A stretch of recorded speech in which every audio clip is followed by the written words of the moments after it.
This is Louise Deretchin, and she lived for 13 years in Taos and is a writer who has published a number of books. And this is her latest, called An Elephant at My Door. Louise, tell us about your book. Well, first I want to thank you for inviting me to be here, and I am delighted to share my book with you. My husband and I went on safari in Africa, and we knew what to expect, that we would see beautiful animals, and that would be so satisfying. But what we discovered was so much more about the people, the culture, so much more about the animals, and being right among them. We came away with this feeling that we were their guests, and we knew that they were the most important people in the land, and that was so mind-bending and so mind-expanding, and we just sunk right into it and came away different people. And how long were you there, and where did you go in Africa? We were there for 3 weeks, and we started out in South Africa. From there we went to Zambia, at which place we actually got to visit a couple of villages.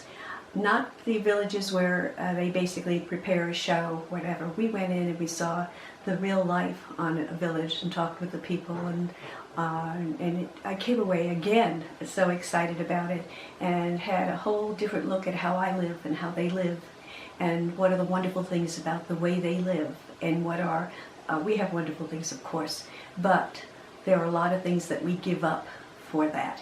So that was another mind-expanding experience. Then we went to Botswana, my favorite place. Just fascinating. We were in 2 places there, one a bush camp and the other Okavango Delta, a water camp with birds and a whole other way of life. We moved from there to Namibia, and that was a whole change, because there we were in a sand sea. It was all sand dunes and sand, and fabulous. The dunes, I had seen them in magazines, and I got to see them in person.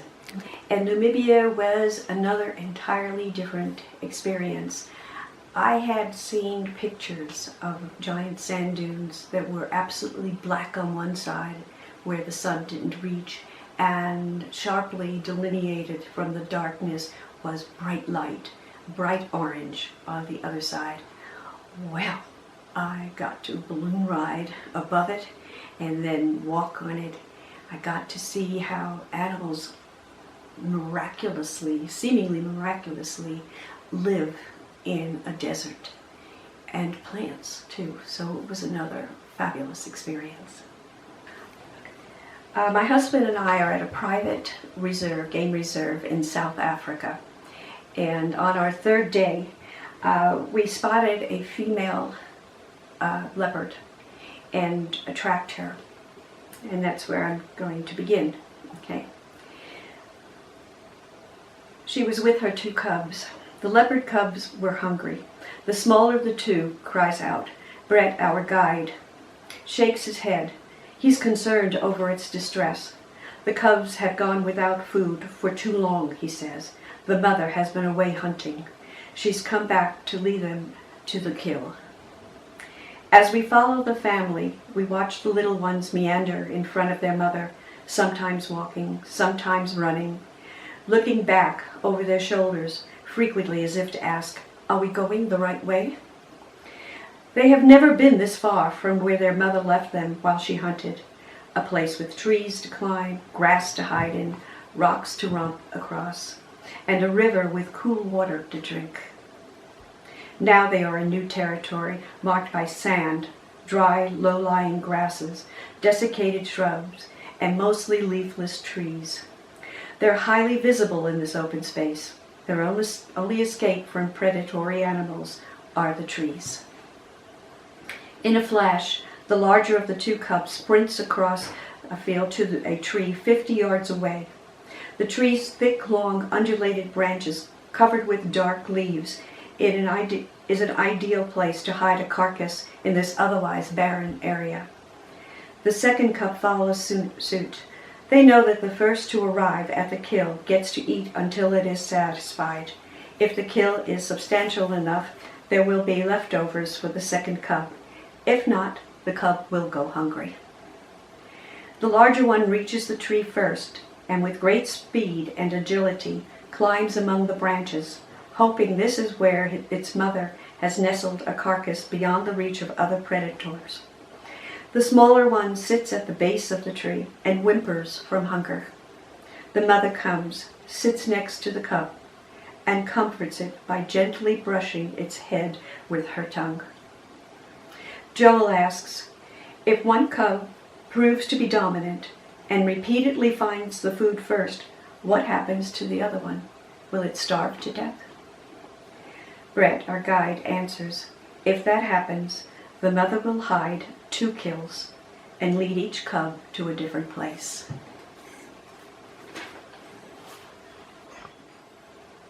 I barely get to sit down in the dining area before I see a line of elephants passing just yards from the deck on which the buffet is set. Without a word, I spring from my chair to take a look. Joel keeps eating. His priorities are set differently from mine. I'm cantilevered over the deck edge, stretching left, trying to see where the train of elephants ends, but it doesn't. Hundreds of elephants gathered in well-spaced clusters along the Linyanti riverbank.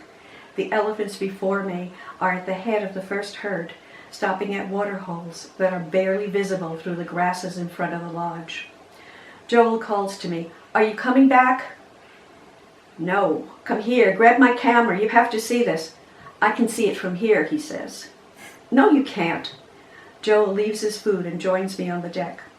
We look out across the grassy plain that extends to the horizon line. A constant, slow and graceful flow of giants passes in front of us, pausing to drink at the waterholes. It's a breeding herd, females with babies in tow, that travel in line behind their mothers, while adults circle the edges of the ponds, filling up on water. The little ones playfully weave in and around their mother's legs. No bulls are in the herd. They would be easy to spot with their heads held high, rising head and shoulder above the females.